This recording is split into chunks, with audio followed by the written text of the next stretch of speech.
en la ecuación de los políticos venezolanos, 8 millones de venezolanos que se fueron no cuenten en estas circunstancias. Y este es el momento para hablar. Ok, voy. Andamos. Ajá. At tintaleo.com, you'll find a wonderful selection of children's books in Spanish. From an infinite list of Hispanic publishing houses, we select the best. We handpick every book title. We read them over and over again, fall in love with them, share them with our own kids, and only then we'll share them with you. We created this space because we love our language, our culture, and our roots, and we strongly believe that we can encourage bilingualism through the power of literature. Come and fill your bookshelves with books from tintaleo.com. Vamos a conversar con, ya ha sido visitante de esta plataforma, él es Eduardo Martínez, es periodista, analista, editor, y lo tenemos aquí porque, bueno, está pasando de todo en Venezuela. Y aunque cuando yo te contacté, Eduardo, y bienvenido, no te hablé precisamente de cómo voy a comenzar este programa. Quisiera conocer tu opinión y si tienes alguna información. El señor Diosdado Cabello está en Cuba. El señor Nicolás Maduro supuestamente tiene una otitis. Se siente mal. Hay no digamos preocupación, asombro de qué está pasando en Miraflores. Este viaje repentino, además, de Diosdado Cabello, cuando quizás Diosdado ha sido el menos asiduo a visitar Cuba con frecuencia. No sé, ¿qué opinión te merece esto? Mira, la situación, escribí hoy sobre eso, la situación venezolana es crítica en este momento. Tal vez la gente no lo percibe porque no lo quiere ver o porque no tiene la posibilidad de verlo. Pero la situación es muy crítica. Así será la situación que Diosdado Cabello, que es el segundo del régimen, políticamente hablando, viajó a Cuba y creo que este es su segundo viaje. Él decía a voz en cuello que él era el único dirigente del proceso revolucionario que no se inclinaba ante los cubanos. Y la verdad, y además decía que no se inclinaba ante Fidel Castro, no se entregaba a Fidel Castro. Así será la situación, la presión política que tienen por las presidenciales del año que viene y el estrangulamiento financiero que es muy fuerte.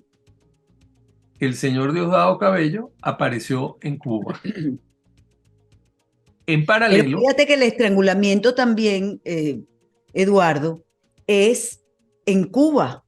En Cuba está planteado hace ya unos días un corralito financiero. La gente no puede, no hay efectivo. Ya se habla definitivamente de la dolarización de la isla y la gente puede pagar, no sé, hasta una cifra X, no sé cuál es la cifra, en efectivo y de resto tiene que ser electrónico, cosa que no pasaba antes precisamente en Cuba. Dicen algunos analistas que también es la forma de todavía vigilar mejor a la población. Yo no sé cuál es tu opinión. mira, Nitu, yo estuve, la última vez que estuve en Cuba, estuve a mediados de los 90, ya cuando estaba entrando el dinero que mandaba Chávez. Ujú. Todas las edificaciones que estaban, bueno, ya todo es público, es del Estado. Escuelas, hospitales, etcétera, tenían un Entonces, letrerito, no, pero entonces estarías a principios del 2000. perdón, en el 2005. Ok, ok. Fui para atrás 10 años. Sí, sí, sí. Todas las edificaciones que estaban remodelando, pintando, refaccionando, tenían un letrerito abajo que decía, gracias al gobierno del comandante Hugo Chávez y no sé qué, y si es posible esto y tal. No había otra cuestión. En la zona colonial estaban unos fondos de Europa recuperando ediciones que tenían significado para europeos. El Hospital Ujú. Gallego, el Hospital Italiano, etcétera. Pero el dinero de Chávez ya se veía venir. Y los cubanos, porque además lo oí cantar en un bar, tenían una canción, la canción aquella, ¿de dónde son los cantantes? Sí, ¿de La dónde habían son los modificado. cantantes? Ellos empezaban cantando esa canción y al final decía, y los chavos, porque todo el dinero que mandaba a Venezuela, los dólares, los cubanos lo llamaban chao. Y terminaba la canción diciendo de Venezuela. ¿Por qué? Porque era Venezuela quien financiaba y se respiraba en Cuba un ambiente que por fin el embargo se rompía y la revolución cubana iba a poder hacer muchas cosas. E hicieron muchas cosas con ese dinero. Pero ahora, ahorita, al día de hoy, esto que te estaba preguntando, hay un corralito financiero, está en todas las páginas, todos los, bueno, en el Granma y en periódicos que tienen que ver con Cuba. El corralito financiero existente. Incluso lo leí en el Diario de las Américas. A mí me pareció extraño esto, ¿no? ¿Tú crees que sea mayor control a la ciudadanía o que de verdad hay una crisis profunda? Porque si Venezuela la tiene, Cuba también. No, el problema ahí, Nitu, es que tú no tienes, ¿de dónde va a sacar dinero Cuba? Es la primera pregunta. Ya no hay el turismo de las operaciones en Cuba. Ese mito se acabó. ¿De dónde? Del narcotráfico.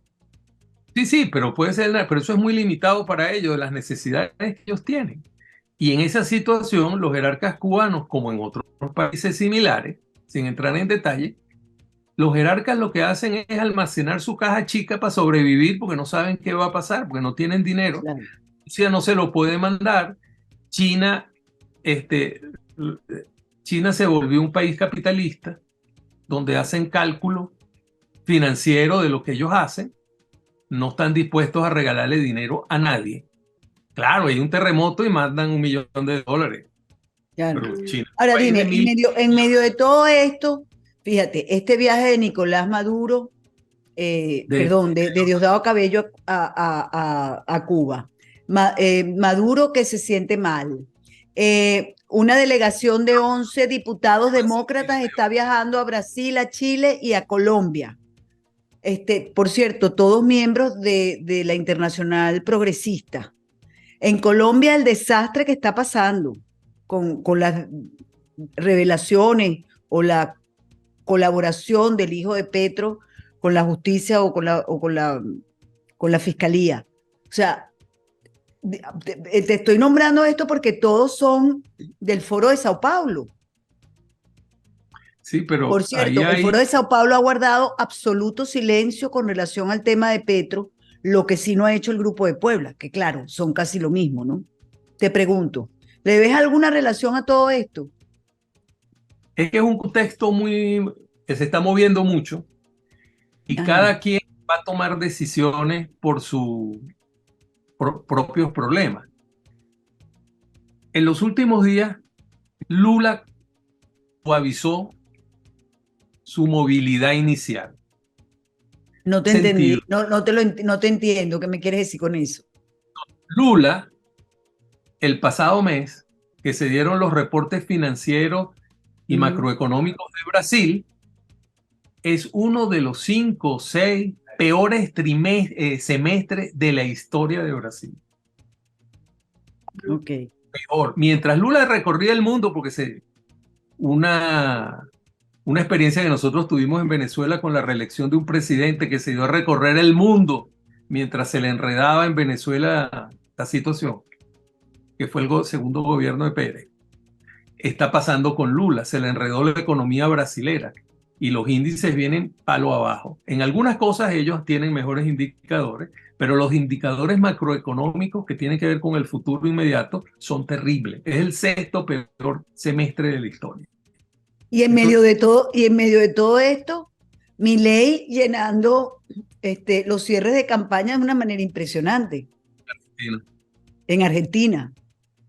La situación en Argentina es tan mala que el ministro de Finanzas, que es el candidato del peronismo, va a ser el candidato oficial del peronismo, ayer Cristina Fernández de Kirchner le dijo: usted trajo a los del FMI, ahora arregle eso. Porque ella se negó a hacer tratos con el Fondo Monetario. En Chile, Boric hace tiempo, meses que se divorció de la ultraizquierda y de la izquierda como tal. Empieza a ser un centroizquierdista. a pesar que era un poco volado el joven. Pero en Chile, Boric, además, cada rato dice que en Venezuela se violan los derechos humanos. En Brasil, lo acaba de decir el ministro del Exterior de Chile, de Ah, Argentina. Y en Argentina, el ministro del Exterior también ha asomado algunas cosas más discretamente. bueno, pero imagínate tú, si vamos a salir de Maduro para entrar en Diosdado, a mí me da como de todo. Bueno, siempre se puede ser peor. México, bueno, cualquier cosa es posible. En México, ya López Obrador le dio un prado a Lula y a Fernández de Argentina y dijo que ellos no iban a entrar en el BRIC. Ellos tienen un tratado de libre comercio con Estados Unidos y Canadá que le va muy bien, que se van a enredar con el BRIC. Porque además hay que aportar dinero para que la socia política de Lula, la que fue después presidenta, la que lo sustituyó después, maneje a su libre albedrío unos fondos millonarios de un banco del banco de BRIC. Entonces tú empiezas a ver que hay una recomposición. No es que están cambiando los gobiernos, sino que los gobiernos están cambiando de posición. Y eso es interesante. El caso de Petro, en este momento, Petro lo que le interesa es sobrevivir. Yo creo que él ni siquiera piensa en una reelección. Y el único logro que va a tener, decía ayer la prensa, son sus gestiones de paz con la guerrilla. Mira, Que además son... ojalá que tú tengas razón, pero a mí me preocupa mucho cuando oigo, sobre todo analistas colombianos con los que he conversado, decir que, bueno, que ya él está herido de muerte y que hay que dejar que se termine de caer y que dentro de 3 años hay otras elecciones. Mira, a mí me recuerda esto tanto al 11 de abril. No vaya a ser que este señor se recupere, que además cargan una novela, tú sabes, bueno, el tema de que el muchacho nació cuando él estaba en la cárcel, entonces, bueno, él no lo crió. Primero era, tú sabes, como sentimiento, después era como para separarse, ahora otra vez es como para rescatarlo. Yo te digo, y tú sabes que nosotros los latinoamericanos somos noveleros, nos Sí. encanta una novela. Oír incluso al propio muchacho en la entrevista que le hizo Vicky Dávila hablar de que, bueno, de los problemas familiares, Y bueno, que el que papá no sí, lo crió. que el papá no lo crió, pero que, bueno, que él siempre lo admiró, este, tú sabes, a mí esas cosas, esta gente maneja una narrativa. Ladrón es ladrón, narcotraficante es narcotraficante, quien negocia con narcotraficantes es cómplice de los narcotraficantes y detrás de cada kilo de cocaína hay un muerto. O sea, a mí, Eh, yo sí es verdad que ahí no tengo paz con la miseria. Y de ese presidente Petro lo que conocemos es que es guerrillero. Bueno, y que estuvo en el año 85 involucrado en la mortandad en el Palacio de Justicia. O sea, a mí no se me olvidan esas cosas. Pero en No. medio de todo esto, entonces ayer develan un plan para asesinar al fiscal. Eh, Un plan, por cierto, de un grupo urbano del ELN, con quien están haciendo la paz. eh. Entonces, Pero eso esos no es son grupos paz. fragmentados. Esos son Bueno, grupos muy fragmentados. Tiene más influencia en el ELN. El gobierno venezolano, es lo que he leído de algunos analistas, que el propio Petro.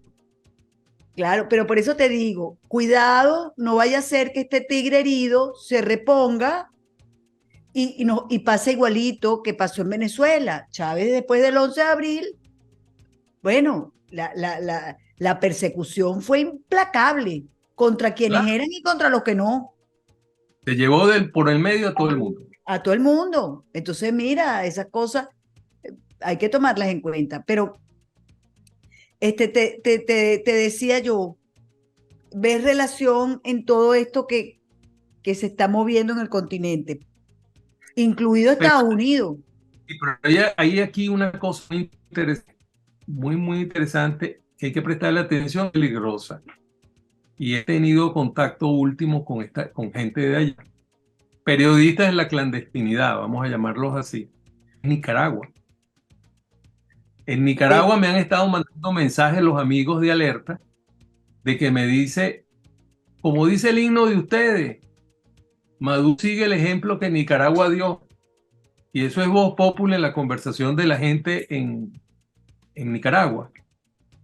La intervención de las ONG, el corte financiero, inclusive de donadores, de donantes nicaragüenses a los partidos políticos de oposición. La eliminación de la Cruz Roja y su suplantación por una Cruz Roja nicaragüense.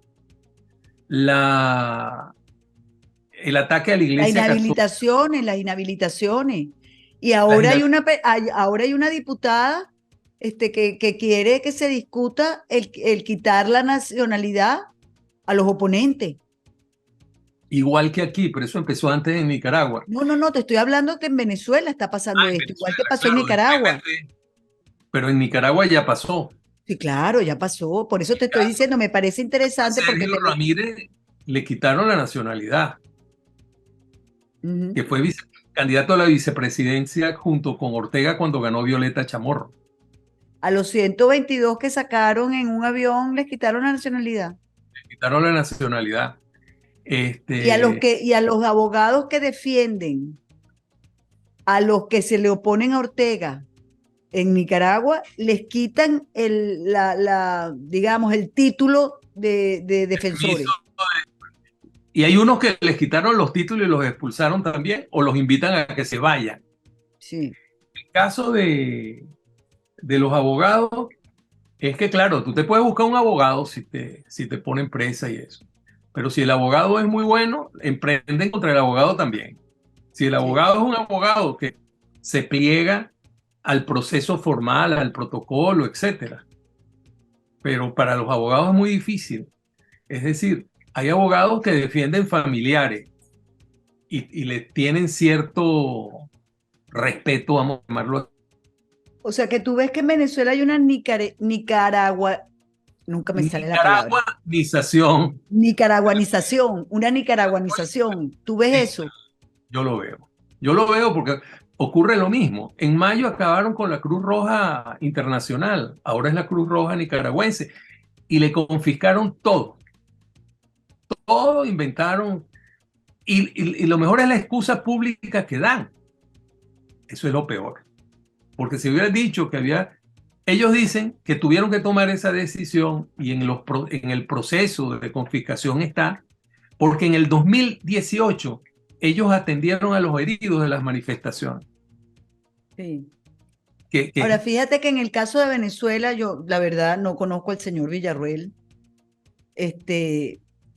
pero se habla y se comenta hace muchos años, que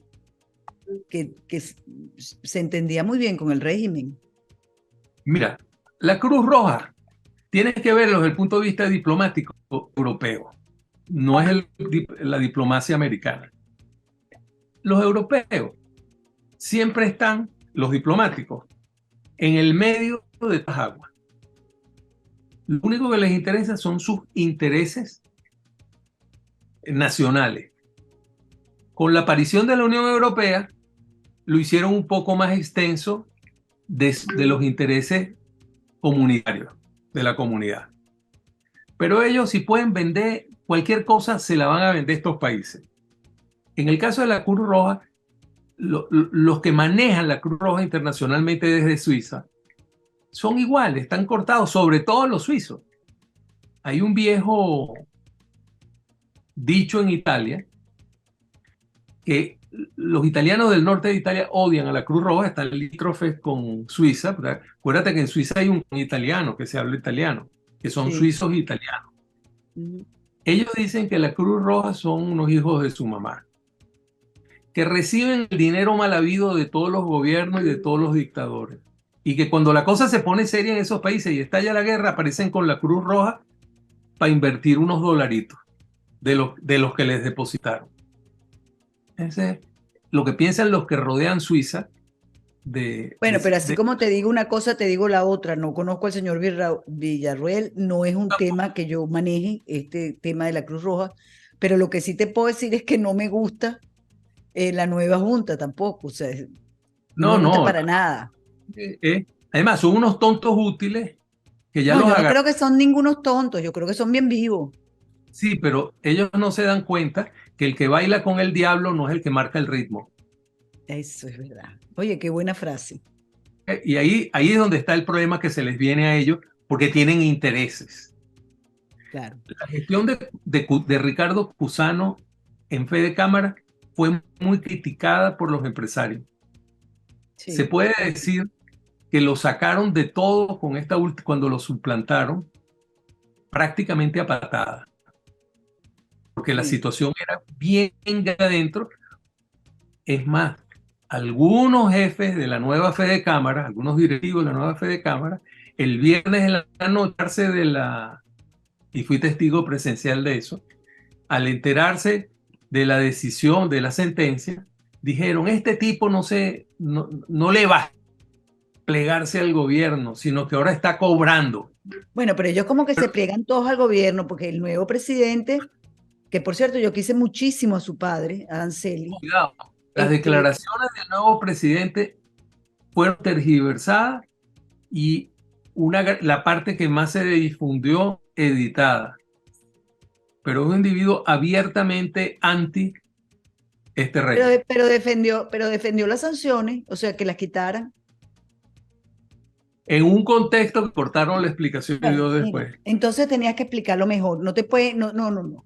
Tú sabes, Obviamente, tú lo obviamente, dijo, y de que lo dijo, y además conozco las razones también por qué lo dijo, pero eso será tema de otro programa. Mira, otra cuestión. Ahora fíjate una cosa de eso. ahora, ajá, te quería hablar, te quería preguntar, porque cuando vemos que Diosdado viaja a Nicaragua, una de las razones que se esgrimen para ese viaje, ellos podrán decir oficialmente lo que sea, pero Claro, efectivamente una situación económica precaria, pero además una situación política también precaria, con una candidata como es María Corina Machado, que sin duda alguna lidera las encuestas, pero de una manera avasallante. Hay quienes me comentan de encuestólogos serios que no habían visto algo igual sino con Chávez, que recuerdan dos personajes, siempre me dicen lo mismo, Chávez y Carlos Andrés, que fue, pero lo de Chávez me dicen, fue un hombre que fue de 5 puntos hasta ganar unas elecciones.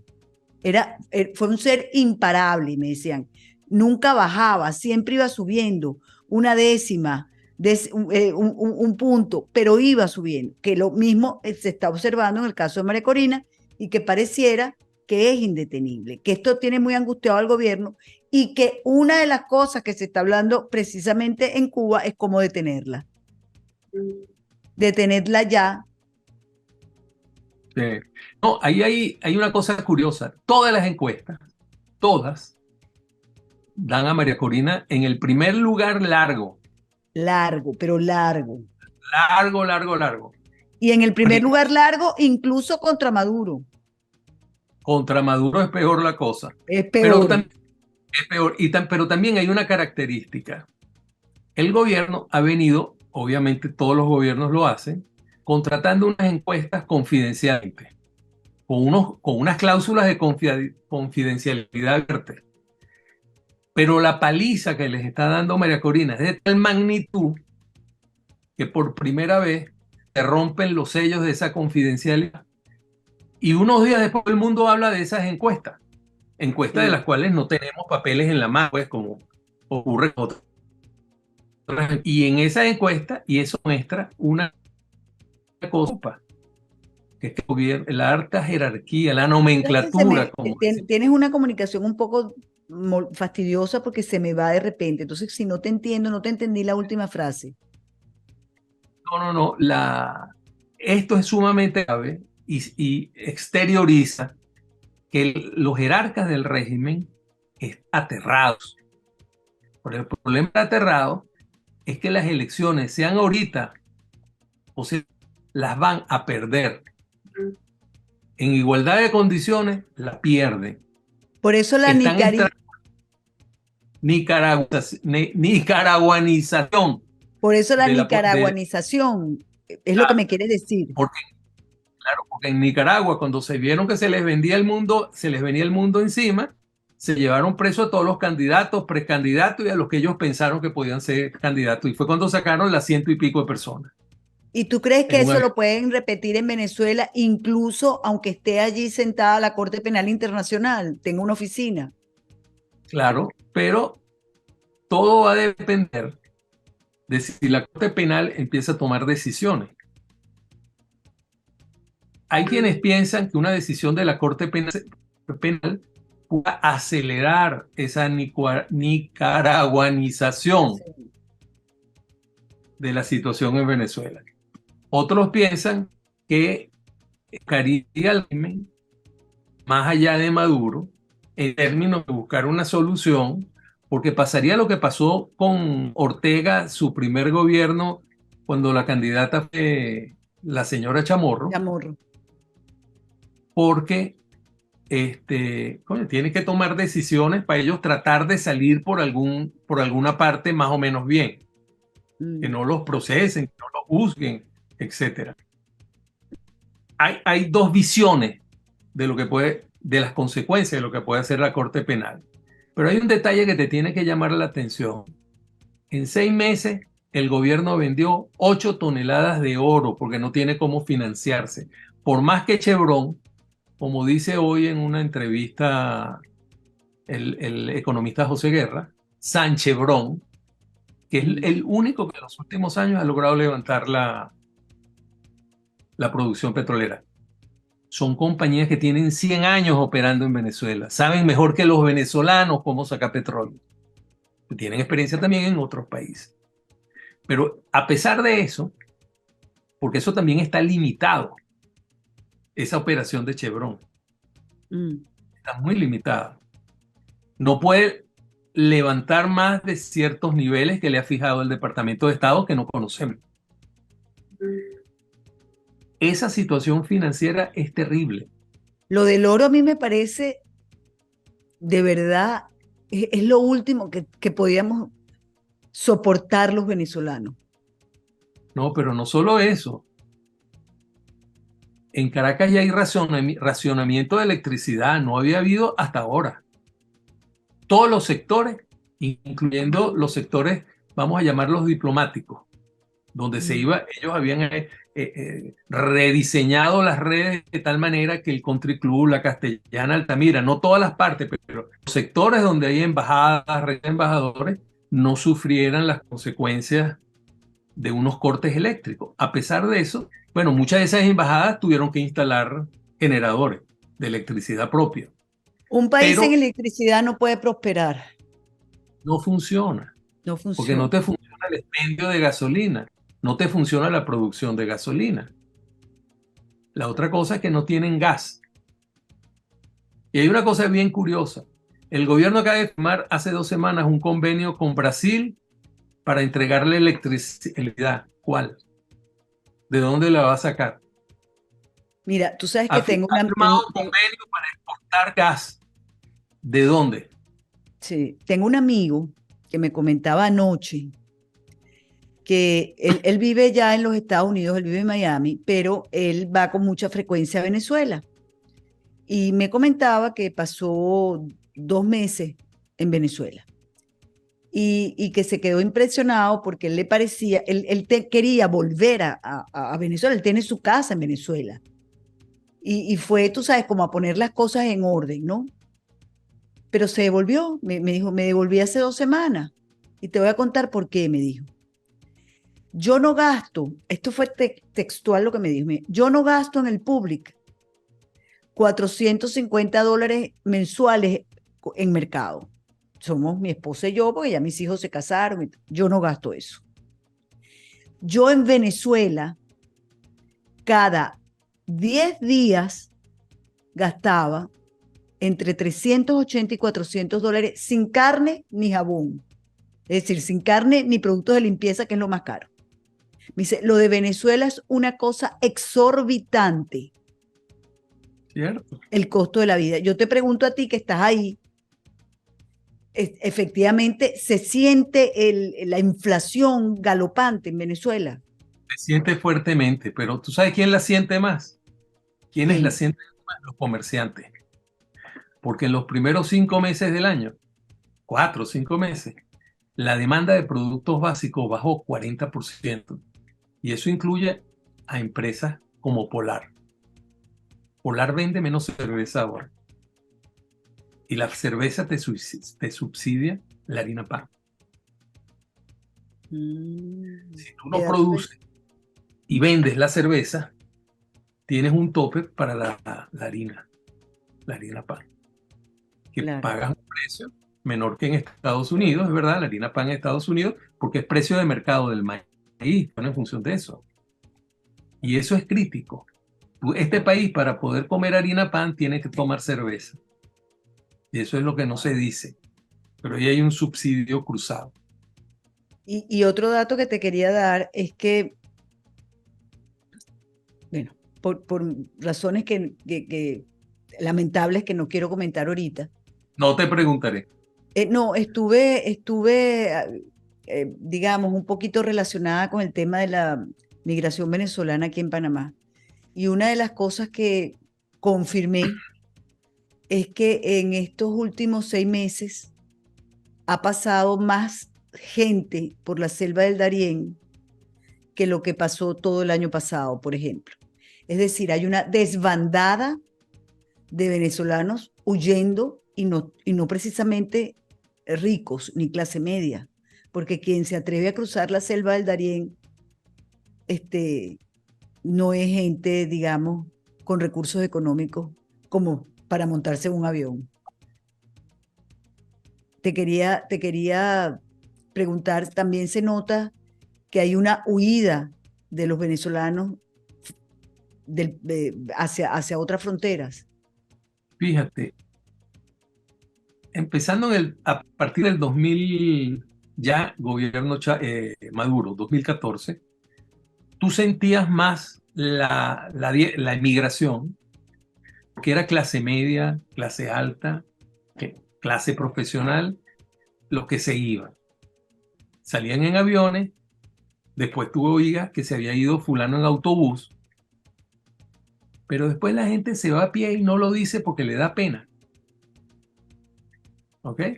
Mm, La gente que llega al Táchira en un autobús o a Maicao en un autobús y ahí sigue a pie. Y se congregan 300, 400 personas, 50 personas y se van juntos porque es más difícil asaltar 200 personas. claro. Eso viene ocurriendo. En diciembre estuve investigando con unas venezolanas jóvenes en Miami.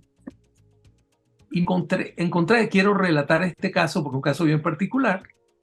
Una muchacha que nació en San Cristóbal, padres colombianos, ella me dice que ella nunca había ido a Cúcuta, pues era venezolana y no quería saber nada de los colombianos.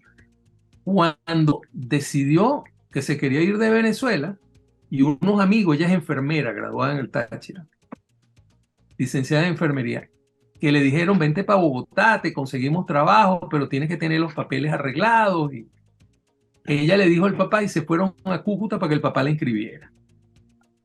Ella se inscribió y cuando se graduó se fue a Bogotá, vivió 2 años, más o menos unos 3 años antes de que yo la conociera en Miami, que la conocí por casualidad. Y ella me dijo, mira, en Bogotá no hay nada para nosotros. Y habla como venezolana, no habla acento, ella, su mente es venezolana. Me dice, yo podía vivir, yo podía tener el trabajo que no tenía en San Cristóbal, podía comer, no me faltaba nada, pero no tenía más nada. No puedes ahorrar. Mm, Entonces unos compañeros que se habían ido a México, hablé con ellos. Ellos me dijeron que la cosa en México para los venezolanos no era tan fácil, pero que en ese momento había una, ¿cómo se llama? un La convenio. posibilidad, no, la posibilidad de meterse, Tú sabes que hace un año y medio más o menos, hubo la posibilidad que tú solo llegabas a la frontera de México con Estados Unidos, Y cruzaba. llegabas, declarabas que te quería y te dejaban pasar. Tenías que dar la Mm, dirección de alguien que viviera allá, confirmar que te dejaban pasar. Y entonces ella lo que hizo fue averiguó bien y me dijo, mira, y me dio un dato muy importante. Yo me fui en avión, yo le digo, tú te fuiste por Darién. Y me dijo, no, yo me compré un pasaje a Ciudad de México. Y de Ciudad de México me fui en autobús a la frontera. ujú. Pero explicaron bien cómo era la cosa. El colombiano puede llegar a México sin problemas con su pasaporte. El venezolano le ponen trabas y necesita visa y no se la dan y luego en el aeropuerto te regresan. Me dijeron mis amigos, ni se te ocurra venirte con tu pasaporte venezolano. Tráetelo, porque es el que te va a servir para pasar la frontera a Estados Unidos, porque a los colombianos los devuelven. Entonces ella llegó a Ciudad de México, estuvo unas semanas con los amigos preparando su viaje para Estados Unidos, cuadrando su cuestión, dejó el pasaporte colombiano con los amigos y se fue con el venezolano. Cruzó la frontera y se fue a Miami. Yo le digo, tú te fuiste por Darien. Y me dijo, no, no, no. Y le digo, mira, lo curioso es que yo he oído de alguien que tiene un familiar lejano que se fue por Darien. ¿Quiénes se van por Darien? Y me dijo, bueno, que hicieron lo mismo que yo, que son hijos de colombianos. El grueso, por supuesto, que la clase media venezolana, me dice ella, no los conoce. Mm. La clase media, porque son colombo venezolanos, gente que Pero vive te en voy a barrios. decir algo, conozco mucha gente de clase popular, Sí, sí, que está cruzando el Darién y es la mayoría de lo que está llegando aquí. es así. Hoy en día es así. Y eso me lo explicó ella, yo no lo sabía. Y Claro. me dijo, Ahora, eh, totalmente. ¿qué peso real tienen los 8 millones, que yo creo que son más ya, de venezolanos que estamos en el exterior? ¿Qué peso real tenemos, no sé, para lograr el cambio? 5,5 millones no tienen posibilidad de votar No por tiene. diversas razones. La gente que ha trabajado el tema electoral tradicionalmente, fueron miembros directivos del CNE o fueron altos ejecutivos del CNE, mantienen que tú tienes en Venezuela, porque no solo hay el exilio hacia afuera, hay un exilio interno también. Hay Bueno, cerca, lo que pasa es que estamos hablando de unas posibles elecciones que yo ni siquiera sé si las va a haber, ni siquiera si unas elecciones pueden ser transparentes y libres. O sea, la verdad es que la pregunta te la decía yo más bien desde otro punto de vista. mira, la situación es ¿En más, qué pueden ayudar los venezolanos? Que no sea electoralmente, porque es que a como están las cosas ahorita, yo no veo ninguna posibilidad. Yo a no sé si tú la ves. menos que los podamos traer, nada. Y nadie está pensando en traerlos. Además, es una gente que quemó como Hernán Cortés las naves, entregó donde vivía, vendió los muebles para reunir dinero o el carrito, la moto que tenía y se Ujú. fueron a pie porque no tenían para comprar pasaje. Además, se Además, van, se han gastado todo el dinero, viven en la miseria, en la pobreza. En el año 2021-2022, más de la mitad de los hijos de los venezolanos en Perú y en Ecuador no estaban en el sistema escolar. que es esa fotografía que nos enviaste, ¿no? Esos son venezolanos.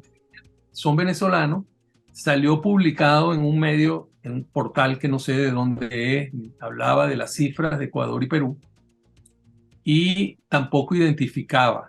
Es en algún lugar de la diáspora por cómo están abrigados, y eso debe ser Perú o Ecuador, entre Perú Mm. y Ecuador, aunque la información venía originalmente de Ecuador. Y esa fotografía es una fotografía que parte el alma. Ahora, nadie está hablando de esos venezolanos. Nadie ha pensado ni se ha sentado a pensar, Bueno, obviamente, yo sí oigo mucho a María Corina hablar del reencuentro familiar y yo creo que ese es un tema que ha pegado muchísimo sí, en su aceptación. Es decir, yo creo que una de las cosas que más añora el venezolano es no te, mira, ya viene diciembre, porque es que este año está pasando volando. Lo Y peor, entonces uno que está afuera dice otro año más, otra Navidad más sin la familia. fíjate una cosa, abuelos que no conocen los nietos o que tienen años que no lo ven, Por eso padres te que dejaron digo. con los abuelos a los niños y no se los han podido llevar, Yo sí hermanos que creo que es un tema que ella, particularmente, quizás por su propia situación, en el sentido que ella no tiene a sus hijos con ella, tienen aquí. y, y por lo que ella misma ha contado, que es lo que le dice la gente en sus giras, pues, yo quiero que vuelvan mis hijos. O sea, Fíjate la estadística, las matemáticas no engañan, no mienten. Si hay 8 millones de venezolanos afuera, que yo creo que son como 10, yo también creo. que se fueron doble cedulados, muchos colombianos, sobre todo los colombianos, que son los que tenemos más cerca. Te doy un dato que era confidencial, pero ya no es confidencial. Y es lo último porque nos hemos pasado el tiempo bárbaramente, pero es que a mí me encanta conversar contigo. El Ajá. 2014 para Ujú. 2015. En Venezuela, según el embajador que había designado Santos en Venezuela, creo que fue Santos el que lo designó, confidencialmente hablando conmigo, yo le hice la pregunta y me dijo, en Venezuela hay 6 millones de personas que tienen la doble nacionalidad. Claro. Bueno, a Ponte lo que mejor. la tercera parte es la que se fue. Con qué documento entraron a Colombia? ¿Con el venezolano o con el colombiano? Entraron con el colombiano. Pero por supuesto. Los colombianos tardaron un año en darse cuenta. ¿Y sabes cuándo se dieron cuenta? Cuando inició el año escolar y no había pupitres en las escuelas, en la frontera. Y cuando el sistema de salud, de dispensarios, hospitales, etcétera, le colapsó y decían, ¿pero de dónde salieron estos colombianos? Eran venezolanos con doble Sí, señor. nacionalidad. Mira, se nos acabó el tiempo, Eduardo, pero ya para concluir, este, yo empecé con el viaje de Diosdado y con la enfermedad de Maduro. ¿Qué se dice de esta enfermedad de Maduro? Una Eso otitis. sorprendió a todo el mundo, pero tú sabes que el venezolano siempre lo agarra mamadera de gallo, echando broma. Mm. Bueno, pues ese tipo ya no oye, nunca nos ha oído. ¿Y tú qué opinas de esa enfermedad repentina? Apropiada del momento para no aparecer. Mm. Le da protagonismo a Diosdado. Tal vez, pero ¿qué candidato tiene el Xavier? Si en las encuestas el mejor es Maduro. El mejor mientras está en Miraflores. Otra pregunta, si el ELN está amenazando al fiscal colombiano para asesinarlo, el ELN está en Venezuela, ¿no podría contribuir con el régimen y hacer un acto contra María Corina Machado? Te pregunto. Claro, el ELN puede cooperar con violencia. En Venezuela, el ELN como tal no tiene ningún impacto político, pero puede usar la violencia, que es lo que usaban las últimas décadas. Ok. Lamentablemente, esa es. Pero te voy a hacer una pregunta tipo ¿Tú a quiz. mí? ¿Por qué intervienen la Cruz Roja? Es verdad, la excusa es que quieren sacar a Mario Villarroel. Yo no tengo nada contra ese señor, no lo conozco. Oh, Y yo que me crié, porque tú tenías también familia cercana, a cuadra y media de la Cruz al Roja, ladito. y enfrente diagonal estaba tu Ujú, familia materna, cerca de la esquina de San Fidel, por cierto. exactamente. La Cruz Roja, en la gerencia de Mario Villarruel y todo lo que ha sucedido después, está operando en muy buenos términos.